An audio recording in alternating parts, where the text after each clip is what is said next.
Surprise करता है कई लेवल्स पे, हमें वो विक्ट्रीज या जय देता जाता है।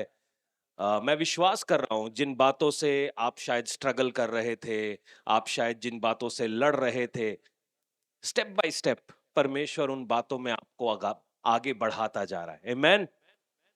बढ़ा रहा है, नहीं बढ़ा रहा है? कल जहां पर थे आज तो वहां पर नहीं हो। कल जिस मुसीबत में थे आज तो शायद उस मुसीबत पे नहीं हो। परमेश्वर ने आपको उन जगहों के ऊपर, उन चीजों के ऊपर बहुत जयवंत किया है। आमेन। अगर कल अपने साथ एक आशीष लेकर आता है तो कल कई बार चैलेंजेस भी आते हैं, और कई बार हम आशीष और अपनी विक्ट्रीज को, जो कल जय परमेश्वर ने दी है, जो बीते हुए कल में जो परमेश्वर ने हमारे लिए काम किया है, कई बार हम उसको भूल जाते हैं। आज हमारा फोकस उस बात पे होता है कि आज क्या हो रहा है। कई बार उन बातों को याद करना चाहिए कि परमेश्वर ने कल मेरे लिए क्या किया है। तभी तो दाऊद राजा कहता है कि ऐ मेरे मन परमेश्वर को धन्य कहे और उसके किसी भी उपकार को कभी ना भूलना।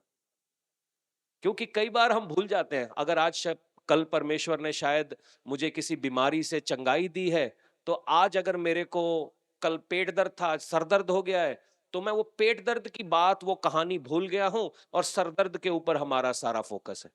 तो आज परमेश्वर जो नया करना जा रहा है, नो नया कहने जा रहा है, जो नया आप सुनने वाले हैं, उसके लिए परमेश्वर का एक बार जोरदार शुक्रिया अदा करें।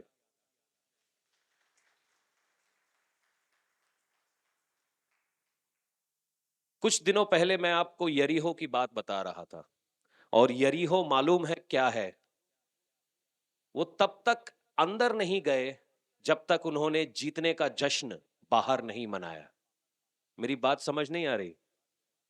वो तब तक अंदर नहीं गए जब तक उन्होंने जीतने का जश्न बाहर नहीं मनाया। जब उन्होंने बाहर जश्न मनाना शुरू किया, और जिस समय उन्होंने जश्न मनाना शुरू किया, उसी समय दीवारें गिरी। कुछ दीवारों ने आपका रास्ता इसलिए रोक रखा है कि परमेश्वर चाहता है उन दीवारों के सामने जश्न मनाओ। उनके सामने जश्न मनाओ। कहो कि यहोवा तू भला है इन दीवारों के लिए, और ये दीवारें प्रभु यीशु के नाम से गिरने वाली हैं। आमेन। तो मैं बात कर रहा था मशहूरी की। या कोई व्यक्ति मशहूर होता था तो वो बहुत कम ऐसा हुआ करता था कि मशहूर होते हैं। मगर जब से सोशल मीडिया का चलन हुआ है, मशहूरी सभी के लिए हो गई, और ये अच्छी बात है। ये 2008 से हुआ। अभी हाल ही में मैं नहीं जानता आप में से कितने लोग इस बात को समझते हैं कि किसी ने एक बयान दिया कि भारत की जनता कॉकरोच है, और एक कॉकरोच जनता पार्टी स्टार्ट हो गई। और देखते ही देखते लाखों लोग, लाखों जवान उसके साथ जुड़ गए। एक एक स्टेटमेंट किसी ने दी, उसके ऊपर किसी ने अपना प्रत्युत्तर दिया, और अचानक से मैंने पहली बार अपनी जिंदगी में ऐसा देखा कि ऑनलाइन प्लेटफॉर्म के ऊपर एक पार्टी स्टार्ट हो गई। क्योंकि पहले तो ऐसा हुआ नहीं करता था। पार्टी आंदोलनों से स्टार्ट होती थी, या किसी मूवमेंट से स्टार्ट होती थी, या तो स्वतंत्रता संग्राम से स्टार्ट हुई, या किसी और बात से स्टार्ट हुई। मगर पहली बार पिछले हफ्ते एक पॉलिटिकल पार्टी ने जन्म लिया जिसका नाम है कॉकरोच जनता पार्टी, और ये सोशल मीडिया की देन है। खूबसूरती भी है, चिंता भी है, अच्छाई भी है, बुराई भी है। आ, क्योंकि हर कोई चीज जब शुरुआत होती है किसी चीज से, तो उसकी शुरुआत एक दर्शन के साथ होती है, एक बात के साथ होती है। मगर कई बार हम उस दर्शन को दरकिनार कर देते हैं और अपने मन से उसके अंदर चीजें जोड़ देते हैं। यही बात आज के चर्च के साथ भी है। जब हम चर्च को देखते हैं, आज की चर्च को देखते हैं, आज का दिन बड़ा खास था। क्योंकि लोग ऐसा मानते हैं और ऐसा माना जाता है कि प्रभु यीशु जब जैतून के पहाड़ से उठाए गए, उन्होंने अपने चेले जिनके साथ वो सेवकाई कर रहे थे, पुनरुत्थान के बाद वो मारे गए, गाड़े गए, 3 दिन तक वो कब्र में रहे, और उसके बाद वो अपने चेलों को दिखाई देते रहे, और जैतून के पहाड़ से अपने शरीर के साथ वो आसमान में उठा लिए गए। और जब वो आसमान में उठाए जा रहे थे, उन्होंने अपने चेलों को हुक्म दिया कि तुम यरूशलेम में बने रहना। उनके साथ चैलेंज था, उनके साथ प्रॉब्लम था, क्योंकि लोग उनको मार देना चाहते थे, क्योंकि वो अपने आप में एक अलग सा प्रचार कर रहे थे जो लोगों के समझ में नहीं आ रहा था। और यरूशलेम जो है वो एक पवित्र नगर माना जाता है, और लोग वहां पर बैठे हुए थे एक कमरे में। ऐसा माना जाता है कि यूहन्ना का घर था, एक बड़ा सा हॉल था जहां पर 120 बैठे हुए थे, और वो एक मन के साथ थे। और जब हम प्रेरितों के काम 2 के 1 को पढ़ते हैं, आज का जो दिन है पेंतिकुस का दिन, उसकी वर्षगांठ को हम आज मनाते हैं कि पवित्र आत्मा लोगों के ऊपर मंडलाया। ये सुनने में शायद आपको बहुत कॉमन लगे, मगर आपको मैं जिस जगह से इस चीज को समझाना चाहता हूं उसको थोड़ा सा समझना पड़ेगा। आइए प्रेरितों के काम 2 का 1 निकालें, और आप शायद कुछ बातों को मैं आप तक पूरी ईमानदारी से पहुंचा सकूं। वचन यूं कहता है कि जब पेंतिकुस का दिन आया तो वो सब एक जगह पे इकट्ठा थे। जो अंग्रेजी की बाइबल है उसके अंदर लिखा है कि जब दिन फुलफिल हुआ, उस समय वो एक जगह पर इकट्ठा थे।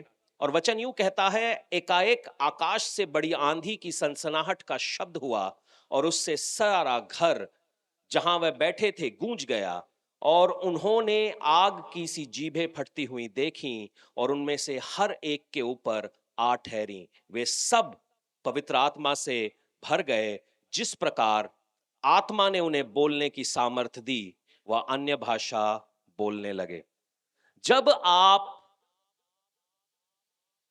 इस दिन को देखते हैं, हम इसको देखते हैं कि जो चर्च है वो शुरू हुआ। पुराने नियम में जब हम टैबरनैकल को देखते हैं या परमेश्वर के मंदिर को देखते हैं, वो एक अन्य रीति से शुरू हुआ। तो जब पुराना नियम था, वहां पर एक गुलाम कौम थी जिन्होंने 430 साल गुलामी कर ली थी। 400 साल गुलामी कर ली थी, 30 साल उनके अच्छे बीते थे। परमेश्वर ने उनको छुड़ाया और एक आजाद कौम इजराइल बनाने के लिए उनको ले चला। और जब वो रास्ते के बीच में थे, कंफ्यूजन में से होकर गुजर रहे थे, बड़ी बड़ी अलग अलग बातें सी हो रही थी, वहां पर एक चीज हुई कि परमेश्वर ने उनको कहा कि एक मिलाप वाला तंबू बनाओ, एक जगह बनाओ जहां पर मैं तुम लोगों के साथ मिल सकूं। ये किसी आदमी की दिमाग की उपज नहीं थी, क्योंकि एक ऐसी कौम जिनके पास कपड़े लत्ते हथियार नहीं थे, एक जंगल में चलने वाले लोग, उन्होंने एक तंबू को बनाया। उस तंबू के अंदर सोने चांदी के चीजें रखे, और जैसा जैसा परमेश्वर ने कहा उन चीजों को बनाया गया। और वहां पर परमेश्वर मूसा से मिलने लगा। बड़ी मजेदार बात हुई कि जब इजराइल में वो लोग पहुंचे, वो कौम पहुंची, आज सारे लोग इजराइल के पीछे पड़े हुए हैं, तो परमेश्वर ने एक मंदिर में उसको चेंज किया, तब्दील किया। सुलेमान राजा के मन में आया, और एक कौम थी, एक फैमिली थी जो लेवी थे, जिनको कोई जगह नहीं मिली थी, जिनको कोई राज नहीं मिला था, जिनको कोई ज्योग्राफी नहीं मिली थी। उनको परमेश्वर ने कहा ये मेरी सेवा करेंगे। ऐसा समझ लो कि जैसे ब्राह्मणों को बोला है कि खाली ब्राह्मण जाएंगे और वो ही मूर्ति के सामने जाएंगे, बाकी कोई नहीं जाएगा। अब जो आम जनता थी उसके पास एक चॉइस थी कि वो अपनी सारी भेंटें मंदिर में ले जाया करते थे। वहां पर उन भेंटों के जरिए से वो परमेश्वर से मिला करते थे। परमेश्वर उनके जीवनों के अंदर काम किया करता था, उनको क्लेंजिंग दिया करता था, सफाई दिया करता था, पापों से माफी दिया करता था। और ये एक ट्रेडिशन था। यीशु मसीह एक बेंजामिन की कौम में पैदा होते हैं जो लेवी नहीं है। इनफैक्ट ऐसा समझ लीजिए, ब्राह्मणों को बोला गया या लेवियों को, गोत्र को बोला गया कि मंदिर की सेवा आप करोगे, बाकियों को दूसरे काम दिए गए। यीशु मसीह लेवियों में पैदा नहीं हुए, वो एक आम कौम में पैदा हुए। और मजेदार बात है कि जब आप बाइबल को बहुत गौर से देखते हैं कि बड़े कम चमत्कार हुए जो मंदिर के अंदर हुए। अगर 100 चमत्कार 100% चमत्कारों को हम देखें तो 100 चमत्कारों में से 30% ही केवल मंदिर या उसके आजू बाजू हुए। बाकी 70% रोडों पर चलते हुए, मार्केट प्लेसेस में हुए। मेरा थोड़ा से सवाल है और उन सवालों के ऊपर हम आना चाहते हैं।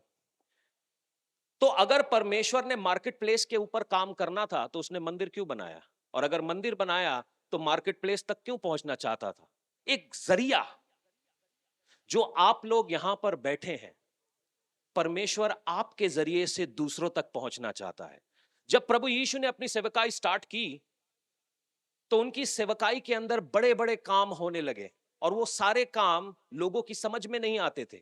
और क्योंकि लोगों की समझ में नहीं आते थे तो लोग उसको बहुत डिफरेंट रीति से लिया करते थे। क्योंकि एक तबका था जो यीशु के पीछे पड़ा हुआ था और वो कहते थे कि नहीं, तुम भाई ये गलत काम कर रहे हो, गलत शिक्षाएं दे रहे हो। मगर एक समय ऐसा आया कि उन्होंने यीशु मसीह को पकड़वा के उनको मरवा दिया। खैर, उन्होंने, ये प्रभु यीशु ने वचन यूं कहता है कि कोई मेरी जान देता नहीं, मैं देता हूं। वो मारे गए, गाड़े गए, तीसरे दिन जी उठे। 40 दिन तक वो अपने लोगों से मिलते रहे, फिर वो आसमान पर उठा लिए गए। अब कहानी है कॉमन लोगों की। कोई मछुआरा है, कोई टैक्स कलेक्ट करने वाला है, कोई पापन है, कोई व्यभिचार के केस में पकड़ी गई है। ये सारे लोग प्रभु के पास आ गए और वो 120 एक कमरे में बैठे हैं, कॉमन आदमी, जिनका ना कोई नाम है, ना कोई गोत्र है, ना कोई पहचान है, ना लोग उनको कुछ समझते हैं। एक एक कॉमन प्लेस। वो पेंतिकुस का दिन आज का दिन है। एक कॉमन आदमी जिसकी कोई हैसियत नहीं थी, क्योंकि कल तक लोगों ने अगर जाना है तो वो ऊंची जातियों वालों के पास जाते थे और बोलते थे कि आइए हमारे लिए प्रार्थना करिए ताकि हम बच जाएं। मगर आज प्रभु यीशु के मरने के बाद वचन यूं कहता है कि मंदिर के अंदर से जो ग्लोरी थी, जो परमेश्वर की उपस्थिति, हट गई और वो पेंतिकुस के दिन आम आदमियों के ऊपर आ पड़ी।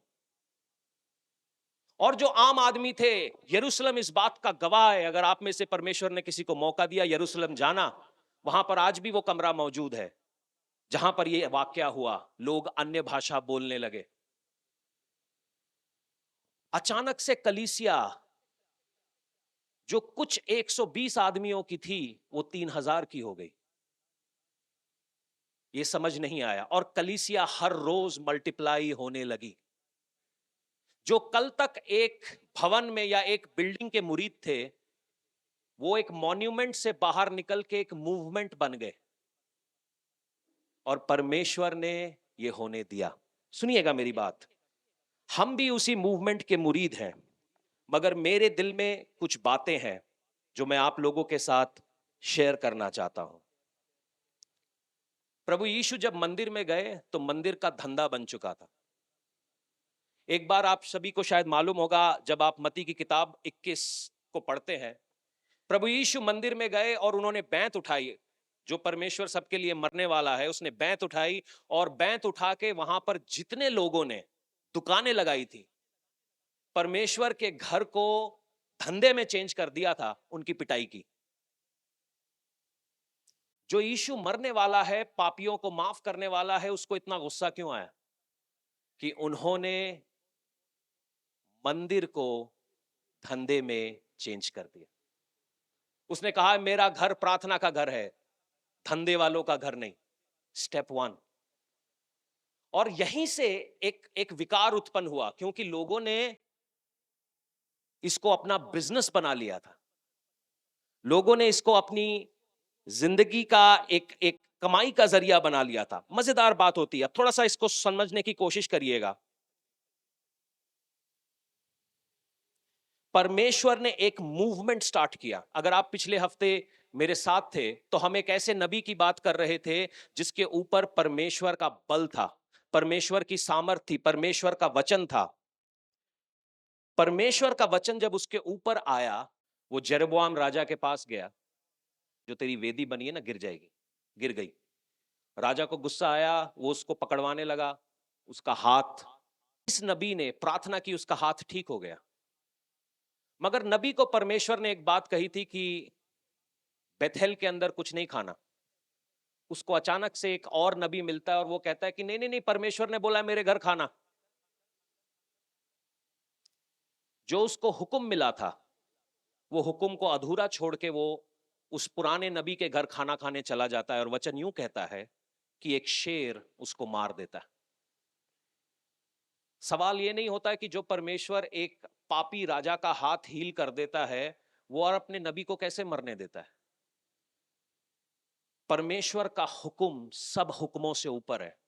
Half obedience is no obedience. आधी बात मानी और आधी नहीं मानी तो उसका कोई फर्क नहीं। हमारे यहाँ पे लॉ मेकर्स बैठे हैं जो कानून बनाते हैं। तो जब हम कानून बनाते हैं तो हम ये देखते हैं कि पूरे कानून की पालना हो। मैं गड्डी में बैठा था, मैंने बेल्ट लगाई हुई थी, मैं गाड़ी चला रहा था, मगर मैंने 2 बोतल शराब पी हुई थी। क्या ये कानून की है? आप मेरे को पकड़ नहीं सकते। नहीं, हम आपको पकड़ सकते हैं क्योंकि आपने आधा कानून माना। परमेश्वर पूरी ओबीडियंस की बातें करता है। और कई बार आज का चर्च जो कंफ्यूज्ड है, वो इस बात पे कंफ्यूज्ड है कि उनको आधी बातें इस ट्रेंड की तरह, इस सोशल मीडिया से, जैसे मैम शुरुआत के में बता रहे थे, कॉकरोच जनता पार्टी के जरिए से कुछ ऐसा बताया जाता है। ट्रेंडिंग कुछ भी है, सब लोग उसके साथ जुड़े हुए हैं। हमको पता नहीं है कि अच्छा है गलत है, सब लोग उसके साथ जुड़े हुए हैं। 60-60 साल की औरतें जुम्बा कर रही हैं। उनसे पूछो बहन जी, अगर आपकी कमर खिसक गई तो क्या होगा। सारे लोग बॉडी बना रहे हैं स्टेरॉइड्स खा खा के, कि भाई साहब आपका लिवर और आपका किडनी कहां जाएगा। ऊपर से तो तगड़े हो जाओगे, अंदर का क्या होगा। क्योंकि सब कुछ सोशल मीडिया पर बिक रहा है। पहले वो टीवी पर बिका करता था, अखबारों पर बिका करता था, अब वो सोशल मीडिया पर बिक रहा है। कलीसिया भी सोशल मीडिया पर बिक रही है। सोचिएगा, पेंतिकुस के दिन के बाद जो चीजें स्टार्ट हुई, चर्च फैल गया, यरूशलेम के बाहर गया, एफिसस में चला गया, कुरंथ में चला गया, रोम में चला गया, इटली में चला गया। अचानक से चर्च बड़ा हो गया। जो कल तक मारे जा रहे थे आज वो पावर में आ गए। प्रॉब्लम, जब बड़ा हो गया सब लोग इसमें जुड़ गए, अच्छे बुरे गलत सही। जब आप प्रेरितों के काम उसके 18 को पढ़ते हैं, मेरे ख्याल से प्रेरितों के काम 8 को पढ़ते हैं, मत पढ़िएगा, घर जाकर पढ़िएगा। वहां पर एक नाम है साइमन द सॉसरर, जो जादू टोने करने वाला साइमन है। वो पतरस के पास आता है और पतरस से कहता है कि पतरस, ये मेरे पैसे ले, क्योंकि तेरे ऊपर पावर है, मेरे ऊपर हाथ रख दे और ये पावर मुझे भी मिल जाए। पतरस साइमन से कहता है, साइमन तेरे पैसे तेरे साथ नरक जाएं। आजकल एक ट्रेंड चला हुआ है, ले हैंड्स मीटिंग। सबने सुना ही होगा। आवाज नहीं आ रही? हाँ जी, ले हैंड्स मीटिंग। मैं कल से नया ट्रेंड स्टार्ट करता हूं, ले लेग्स मीटिंग। लत्ता ते मार मार मैं सब चंगा कर देना। ये कहां से आया ले हैंड्स? ले हैंड्स का मतलब ये नहीं है कि मैं पाप में पड़ा रहूं, गलत काम करता रहूं, औरों के साथ व्यभिचार करता रहूं, लोगों को गालियां देता रहूं और प्लीज आप ले हैंड कर दो मेरे ऊपर, मैं चंगा हो जाऊं। आसान है ना। अगर सपोज मैंने वजन घटाना है, आज मेरा वजन बढ़ा हुआ है, तो कोई भाई साहब आकर मुझको कहेंगे नहीं नहीं आप एक्सरसाइज करो, आप मीठा घट खाओ, आप चावल कम कर दो। मैं कहिए यार, एक्सरसाइज कौन क्यों करूं मैं। मगर एक भाई साहब आए स्मार्ट डैनियल भट्टी की तरह, कहता पास्टर जी वजन कम करना है, हमारे पास जादुई दवाई है, ये 5,000 की शीशी है, पी जाओ। पी जाओ, 6 दिन में 6 6 पैक्स निकलेंगे। मैं क्या, पक्का निकलेंगे डैनियल? हाँ निकलेंगे, मेरे भी निकले हैं। तो क्या मैं लंबा रूट लूंगा? सबको जल्दी चाहिए ना, सबको जल्दी गोरा होना है, सबको जल्दी पतला होना है, सबको जल्दी अमीर होना है, जल्दी चंगा। मैं बोला डैनियल दे 5,000, नहीं तू 5,500 ले, मगर मेरे को दे। हो सकता है मैं पतला हो जाऊं, मगर मेरे अंदर का जो सिस्टम बिगड़ेगा उसका क्या? उसका क्या? स्पिरिचुअली भी यही है। पैसे दे दो पापा जी, काम हो जाए मेरा। नहीं नहीं नहीं, अगर पैसे से कोई जिंदगी खरीद सकता, अमीर लोग मरते नहीं। अगर पैसे से कोई नरक और स्वर्ग जा सकता तो हमारी तो गिनती नहीं आती थी कहीं। ये होना ही नहीं था। ये शायद समझ में भी नहीं आएगा बहुत लोगों के। साइमन द सॉसरर, एक एक एक जादू टोना करने वाला, वो पतरस के पास गया, कहता मेरे पैसे ले और मेरे को ये पावर दे दे।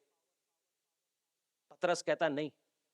खाली गेम वहां पर नहीं खत्म हुई। एक एक और है प्रेरितों के काम 19 में। अब लेवियों को लगने लगा भाई हमारा धंधा बंद। अब तो पतरस जो कल मछली पकड़ रहा था, पौलुस जो लोगों को मार रहा था, इन लोगों ने चर्च स्टार्ट कर दिया। वहां पर हुए 7 बेटे, सन्स ऑफ स्कीवा। एक लेवी नाम व्यक्ति कहता हम भी दुष्ट आत्माएं निकालेंगे, हम भी चर्च स्टार्ट करेंगे। तो उन्होंने भी दुष्ट आत्मा निकालनी चाहिए। दुष्ट आत्मा तो नहीं निकली। वचन यूं कहता है कि वो नंगे होके दौड़ाए गए। उस दुष्ट आत्मा ने उनसे कहा कि यीशु को मैं जानता हूं, पौलुस को मैं जानता हूं, पतरस को मैं जानता हूं, तुम कौन हो बे? आज कलीसिया ऐसे ही लोगों से बनी हुई है। Terminology, trending. और आज मैं इस बात को यही खत्म करना चाहता हूं कि हमारी कलीसिया इस ट्रेंड पे ना चले। हमारी कलीसिया इस वचन पर चलेगी। बात साथ में है कि सो गए? हाँ जी, ओके जी। कितने लोग अमीर होना चाहते हैं? अरे पूरी ईमानदार है साहब। नेताजी सब यहां पर हैं, अभी स्कीमें निकलवाऊंगा इनसे। धारीवाल पलट नहीं दिया मैंने। बोलो नेताजी, एम्स्टरडेम बना दिए। डैम आपका बन रहा है यहाँ पे, एम्स्टरडेम बना दिए, नेताजी यहीं पे हैं विद पावर। बोलो कितने लोग अमीर होना चाहते हो? अरे यार अभी भी तुम्हारे हाथ सही से खुल नहीं रहे हैं। आज ही स्कीम में हमारा छोटा नेता भी इधर मौजूद है, जोर से बोलो। हाँ ओके। अब अमीर होने का एक स्कीम बताता हूं मैं आपको। अमीर होने की एक स्कीम है, चर्च चालू करिए। अरे सबसे बढ़िया धंधा है भाई। को नहीं लगता चर्च बढ़िया धंधा है? डर गए यार तुम लोग। दुनिया को बनाओ अंधा और पैसे करो अंदर। ये दुनिया का सबसे अच्छा धंधा है।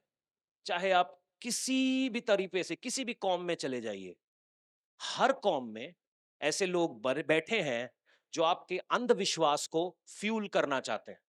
क्योंकि जितना वो उसमें तेल डालेंगे, उतनी आग उबलेगी और उनकी उतनी रोटियां सेकी जाएंगी। ऐसा कलीसिया के अंदर भी है। लोग पहले कलीसिया स्थापित करते हैं और फिर कलीसिया का पैसा निकालते हैं और उससे अपने बिजनेस स्टार्ट करते हैं। मेरी बात को गौर से सुनिएगा और समझने की कोशिश करिएगा। फिर हम इन लोगों को देखते हैं बॉडीगार्डों के साथ। हम इन लोगों को देखते हैं फर्स्ट क्लास हवाई जहाज के अंदर, 5 स्टार होटल्स के अंदर। हमको लगता है हमें भी ऐसा सेलिब्रिटी बनना चाहिए। मगर बाइबल का जो यीशु है, जब हम उसके साथ देखते हैं तो इन दोनों के जीवनों में कोई मिलाप नहीं है। मेरी बात को बहुत गौर से सुनिएगा।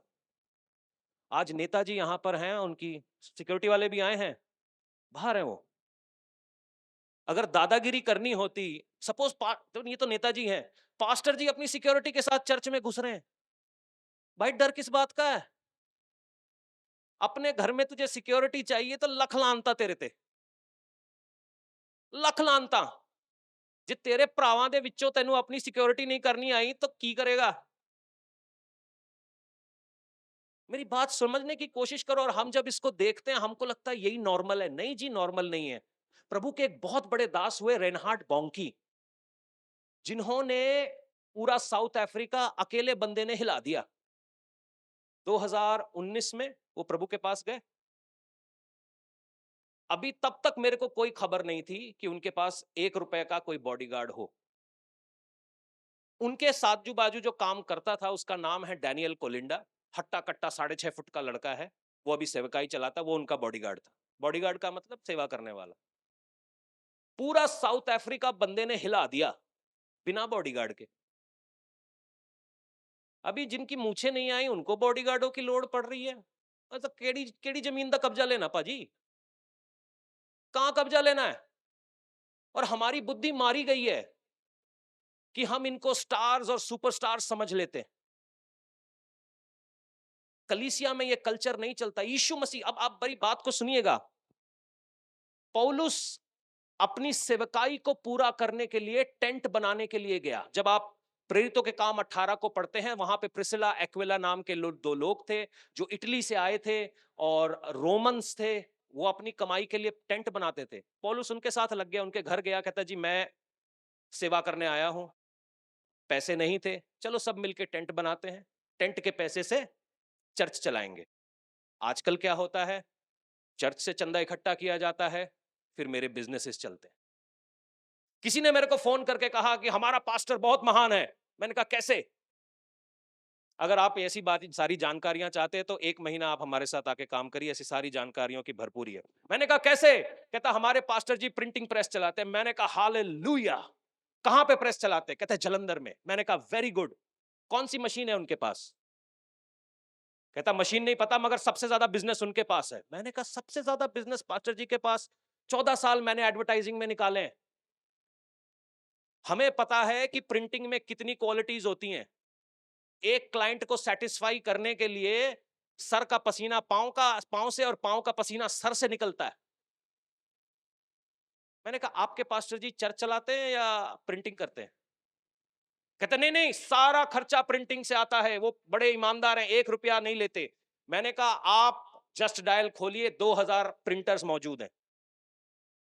ये 2000 प्रिंटर्स से पूछिए कि अपना धंधा चलाने के लिए क्या क्या करते हो। यहां पे कितने बिजनेसमैन हैं? अजय आया नहीं? हाँ, कहां कर रहा है, काम पे गया है?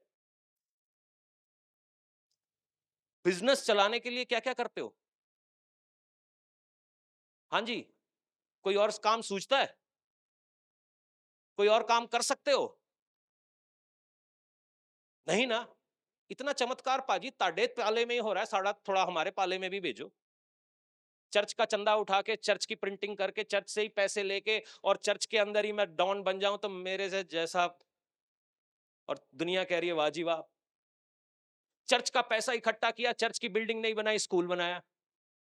पहले हम प्रचार कर रहे हैं चंगाई लो चंगाई लो चंगाई लो। जब सब लोग 2-4 चंगे हो गए, हमने पैसे बटोरे और जाके बोल रहे हैं हम हॉस्पिटल खोलेंगे। मैं इसके विरोध में नहीं हूं। अगर प्रभु ने हमें मौका दिया, हम रेस्टोरेंट्स खोलना चाहते हैं, मगर इसलिए नहीं कि लोग। हमारा एक दोस्त है, वो बेंगलोर में एक रेस्टोरेंट चलाता है, चाय 360। जितने लोग नशे में हैं, जितने लोग निराशा है, आके बैठो, फ्री की चाय पिलाते हैं, मगर नशा नहीं करना। हम उनसे बात करने की एक जगह बनाते हैं। मेरे दिल में है कि अगर हम एक ऐसा अस्पताल बना सकें जहां पर लोगों लाइफ सपोर्ट लोग नहीं क्या बोलते हैं अफोर्ड कर पाते, तो वो क्या करते हैं, उनका जो लोग कोमा में जाते कहते हैं जी निकाल दो, हम घर ले जा रहे हैं। मैंने कहा घर ना ले जाओ, हमारे पास भेजो, हमारे पास भेजो। हमारे पास अस्पताल होने चाहिए जहां हम उनकी केयर कर सकें।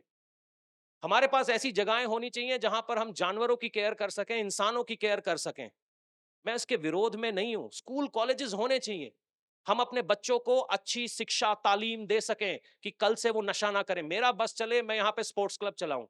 कोई भी धारीवाल का बच्चा मैं उसको बाहर घूमने नहीं दूंगा। खेलो, क्या खेलना चाहते हो? क्रिकेट खेलना चाहते हो, वॉलीबॉल, टेबल टेनिस, जो खेलना है खेलो, मगर नशा नहीं करना। मैं चाहता हूं ऐसा हो, मगर मैं ये इसलिए चाहता हूं कि कलीसिया बढ़े। मैं इसलिए नहीं चाहता कि मेरे बैंक वैल्यू बढ़े। दोनों का फर्क आज समझिए।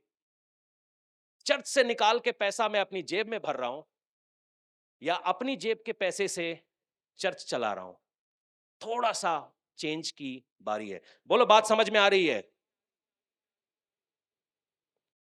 ऐसा नहीं था कि पौलुस ने पैसे नहीं लिए। जब फिलिपियों 4 का 15 और 18 पढ़ते हैं तो मैं उसको चाहता हूं कि हम सब मिलके पढ़ें। सुनो मेरी बात। प्रेरित पौलुस यूं कहता है,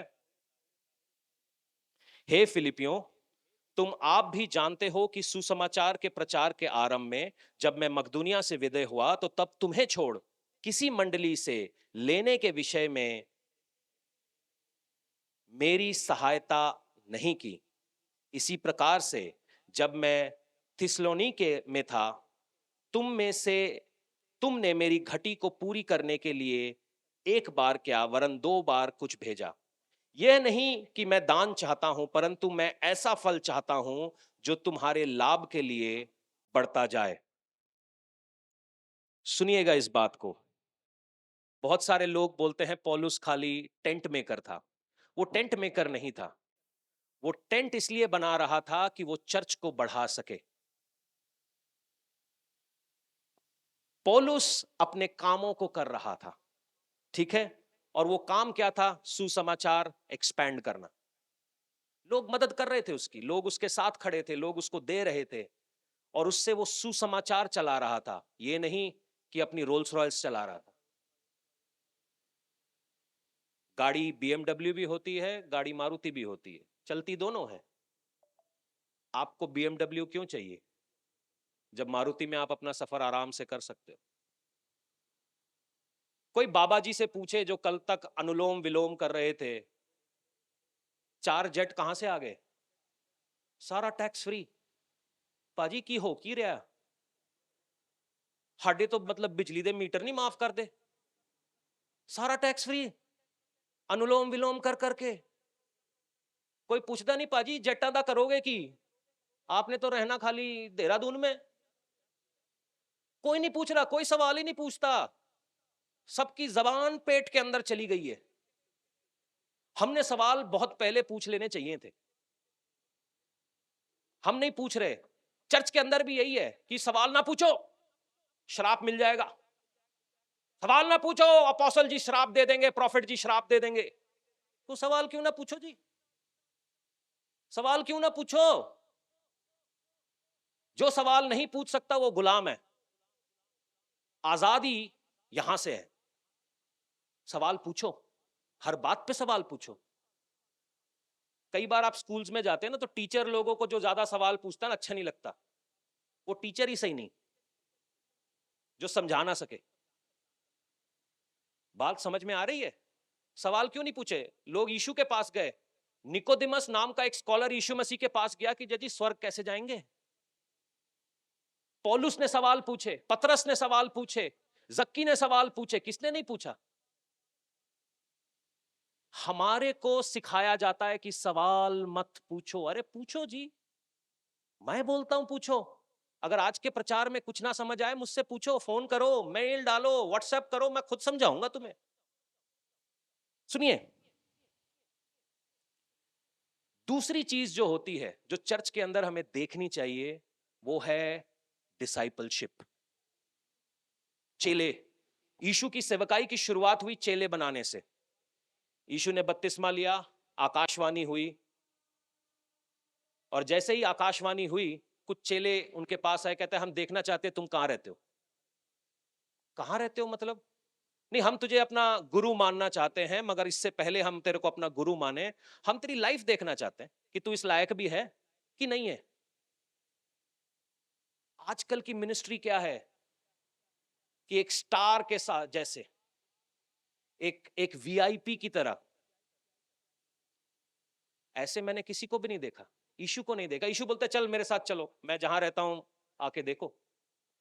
पहला थिस्सलुनीकियों 2 का 8 पढ़ेंगे। ये सारी बातें मैं अपने दिल से नहीं कह रहा हूं, बाइबल से कह रहा हूं ताकि आप समझ सकें। केवल परमेश्वर का सुसमाचार, पर अपना प्राण भी तुम्हें देने को तैयार हैं कि इसीलिए तुम हमारे प्रिय हो। इसके अंदर जो अंग्रेजी की बाइबल है उसमें यूं लिखा गया है कि we share our lives with you. Share our lives का मतलब क्या है? कि मेरी कमी घटी, आप मिल ही नहीं रहे हो, तो आप मेरे साथ जीवन बांटोगे कैसे? आप मेरे से देखने नहीं आते, मैं जब बीमार हूं मुझसे पूछते नहीं मेरे बच्चे का नाम क्या है, मेरी बीवी का नाम क्या है, मेरे घर कहां पर है, मेरी जिंदगी में क्या तकलीफ है। आप पूछ ही नहीं रहे, आप मुझको मिल ही नहीं रहे। खाली आप आ जाते हो संडे के दिन, मेरे को एक फोन भी नहीं करते। मिलना तो बहुत दूर की बात है, एक फोन कर ले। आप खाली संडे के दिन आ जाते हो गुड बॉय बन के, एकदम बढ़िया कपड़े। मैं देखना चाहता हूं कि जब आपके घर घर में गरीबी आती है तब आप क्या करते हो। मैं देखना चाहता हूं जब आपके घर के अंदर बीमारी आती है तब आप क्या करते हो, जब आप किसी स्ट्रगल में हो तब आप क्या करते हो, मैं उस चीज को देखना चाहता हूं। मैं खाली स्टेज के ऊपर आपकी मिनिस्ट्री नहीं देखना चाहता। और पौलुस कहता है कि हमने अपने आप को बहा दिया तुम्हारे लिए, इतना खोल दिया कि मेरे पैसे देखो, मेरी जिंदगी देखो, मेरी स्ट्रगल देखो। हम कौन सी क्रिश्चियनिटी के पीछे पड़े हैं? पेंतिकुस के दिन के हीरोज की जिंदगियां बहुत कश्मकश से भरी हुई थी, मारे गए, लथाड़े गए, डुबाए गए। हमारे दिमाग में क्यों नहीं आता कि ये जो स्क्रीन पे दिख रहा है वो वचन के बाहर है? जब मैं यीशु में आया तो मैं गुस्से से भरा था, डाउट से भरा था, एंजाइटी थी, कल क्या होगा पता नहीं। उस दिन से आज तक का सफर बहुत कुछ सिखा गया मुझे। अगर आज आप मेरे को 20 साल पहले मिलते तो शायद ये नहीं होता। मेरे चेहरे का भाव, डर था, पता नहीं कल क्या होगा, जीऊंगा कि मरूंगा। मगर दिमाग में एक फेथ था, एक किसी की आवाज मैंने सुन ली थी पहले दिन कि तू बचाया यहीं से जाएगा। बस इतना पता था, बाइबल मालूम नहीं थी, क्योंकि हम तो भाई गायत्री मंत्र मारने वाले हैं। डर लगे तो चालीसा पढ़ ली, पैसे की जरूरत हुई तो बृहस्पतिवार के व्रत रख लिए। 33 करोड़ हैं, सबको खुश करते रहते हैं, टेंशन नहीं थी। ये नवा आ गया था, ये 33 करोड़ प्लस वन। और ये जो 33 करोड़ प्लस वन आया वो पहले दिन ही कहता है कि मैं तुझे बचाऊंगा। मैं क्या यार, दिमाग, मैंने कोई नशा वशा तो नहीं किया? उस समय नशे में भी था। मगर इसकी आवाज जब मैंने सुनी, मैं इसके पीछे हो लिया। और वो एक जर्नी है, वो एक सफर है। मुझे मालूम है गरीबी कैसे टूटी, मुझे मालूम है बीमारी कैसे टूटी, मुझे मालूम है डिप्रेशन कैसे टूटा, मुझे मालूम है जादू टोना कैसे टूटा। Step by step, step by step, step by step आज मैं फ्री हूं। मगर 20 साल पहले ऐसा नहीं था। उस समय मुझे विश्वास की जरूरत थी और हर दिन मैं वो विश्वास के साथ एक एक स्टेप लिया करता था, चलता जाता था, चलता जाता था, चलता जाता था। तकलीफें थी, दुख तकलीफ हर तरीके से घिरा हुआ था। सुनिए मेरी बात, मगर मैंने अपने विश्वास को नहीं छोड़ा। और जब मैं गलत से सही हुआ, वो भी एक दिन में नहीं हुआ, धीरे धीरे। आज भी सही हो रहा हूं, आज भी कुछ बातों में परमेश्वर मुझे टोकता है, रोकता है और सही होता हूं। हर विश्वासी का सफर यही है। लोग खड़ा संदेश सुनना ही नहीं चाहते, सच सुनना ही नहीं चाहते। हम कहां से सच सुना लेंगे? वो तो सिर्फ चमत्कार ढूंढना चाहते हैं। मगर चमत्कार होगा कैसे? चमत्कार होगा कैसे? या तो आप अपने चमत्कारों में जी लो, या आप अपने वायदे पे जी लो। चमत्कार होते रहे इजराइल के साथ 40 साल तक, मगर क्या वो अपनी जमीन पर पहुंचे? हां जी।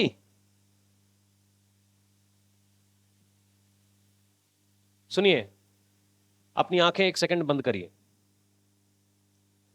सबसे अच्छी जगह कहां घूमने गए?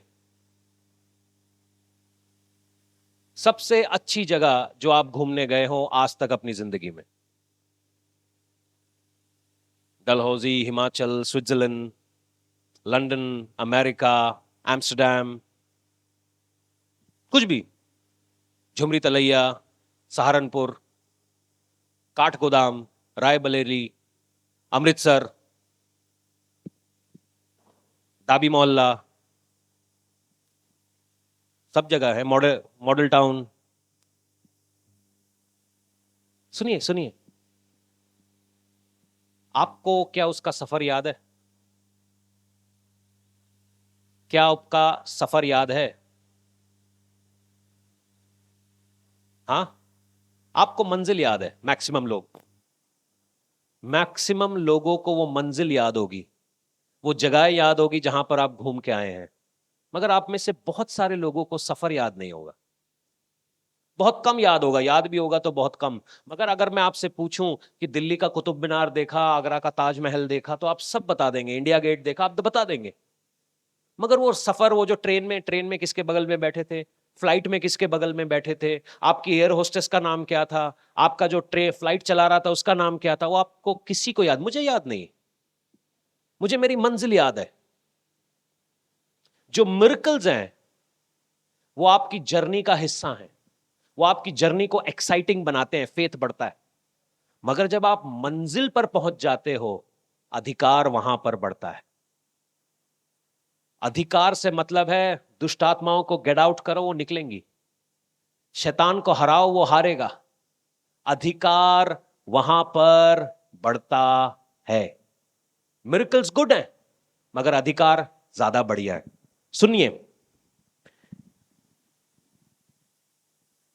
क्योंकि ऐसा समय आएगा कि जब लोग खरा उपदेश ना सह सकेंगे, पर अपनी कानों की खुजली के कारण अपनी अभिलाषाओं के अनुसार अपने लिए बहुत से उपदेशक बटोर लेंगे, और यहीं पे चर्च खत्म हो जाता है। अगर मैं आपको एक ऐसा, कल फर्ज कीजिए, कई बार ऐसा होता भी है, क्योंकि जब आप सेवकाई कर रहे होते हैं, आज हम कितनी देर तक नीचे काम कर रहे थे, सबसे आखिर में राज ने मुझे देखा। राज फुल फॉर्म में था, वर्दी में था। ये सब लोग गुड बॉय बन के घूम रहे हैं, मैं वर्दी में घूम रहा हूं। मेरे पास एक काम करने की वर्दी है, ज्यादातर लोगों ने देखी होगी, क्योंकि मैं उसी में रहता हूं।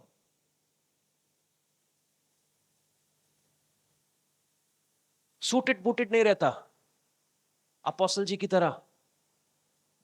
सब कुछ चिट्टा नहीं है, क्योंकि जब गंद साफ करना होता है, कैसे आप इतने चिट्टे रह सकते हो? इम्पॉसिबल सी बात है।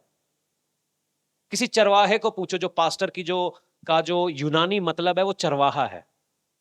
किसी चरवाहे से को देखो, कितने चरवाहे 3 पीस सूट में घूम रहे हैं,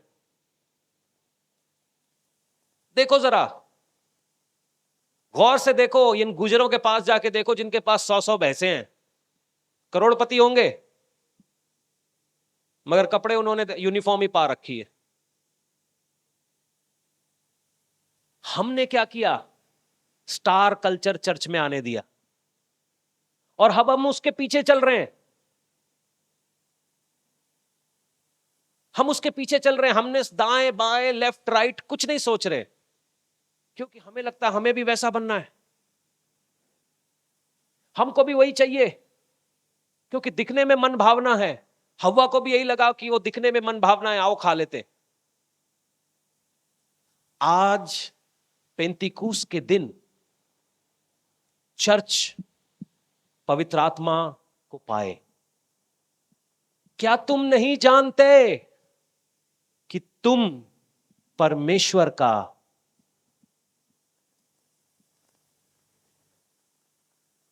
ये तेल पानी नमक रुमालों से नहीं होने वाला, इस वचन से होने वाला है।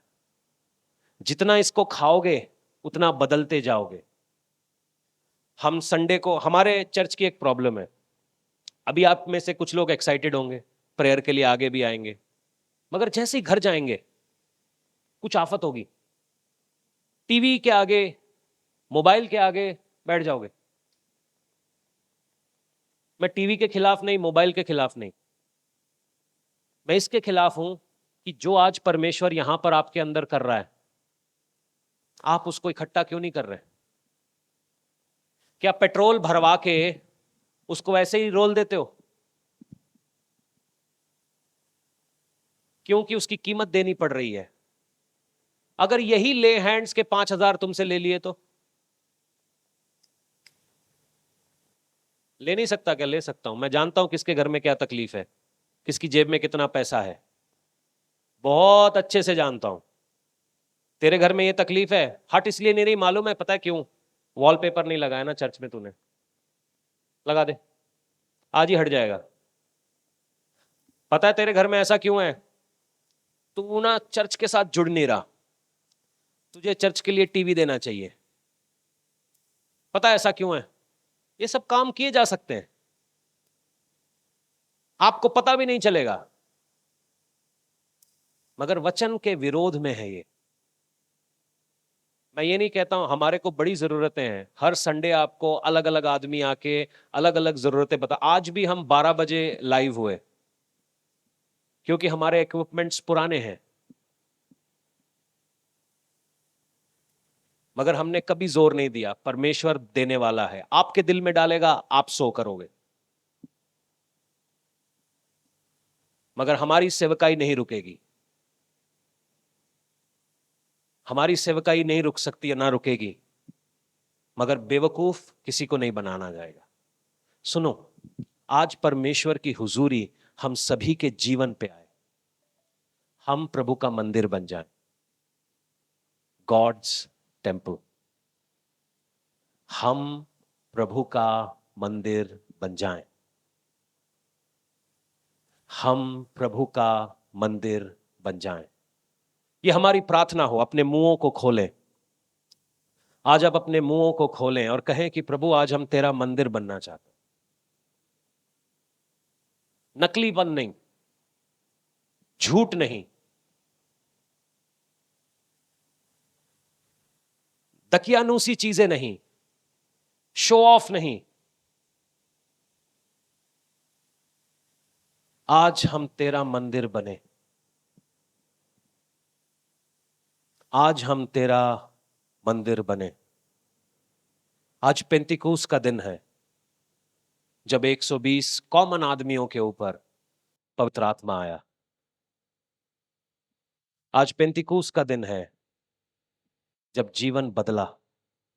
जो 120 कॉमन आदमी थे, जिनकी कोई जाति नहीं थी, जिनका कोई पूछता नहीं था समाज में, वो परमेश्वर के लिए इस्तेमाल होने वाले लोग बने। आज अपने दिमागों को खाली करें, अपने स्पिरिट को एक बार पूछें कि मैं प्रभु तेरा मंदिर बनना चाहता हूं, मेरी मदद कर। आपके घर में लाख कमी घटिया बीमारियां हो सकती है, मगर एक बार ये स्पिरिट आप अपने अंदर ले गए, जिंदगी टर्न अराउंड करेगी। जिनका जिनका डॉक्टरों के पास जवाब नहीं है, वो लोग भी यहां बैठे हैं, क्योंकि परमेश्वर टर्न अराउंड का परमेश्वर है। वो टर्न अराउंड का परमेश्वर है। प्रार्थना करें, अपने मुंहों को खोलें। अपनी हजूरी से छू मुझे जैसा भी हूँ, अपनी हजूरी से भर मुझे मेरे मसीह, अपनी ममूरी से भर मुझे मेरे मसीह, अपनी ममूरी से। मोती परस्तिश के चुनके तेरी नजर में करूं, मोती परस्तिश के चुनके तेरी नजर में करूं, बाहों में ले ले खुदावन, ये ही तमन्ना करूं। सींच मुझे मेरे मसीह, अपनी ममूरी से। सींच मुझे मेरे अपनी ममूरी से। तू मुझे जैसा भी हूँ, अपनी हजूरी से छू मुझे जैसा भी हूँ, अपनी हजूरी से। सोना चाहूं न मोती, तेरा फजल बस रहे, सोना चाहूं न मोती, तेरा फजल बस रहे। जीवन की रोटी है तू ही, तेरा रहम बस रहे। छांट मुझे मेरे मसीह अपनी ममूरी से, छांट मुझे मेरे मसीह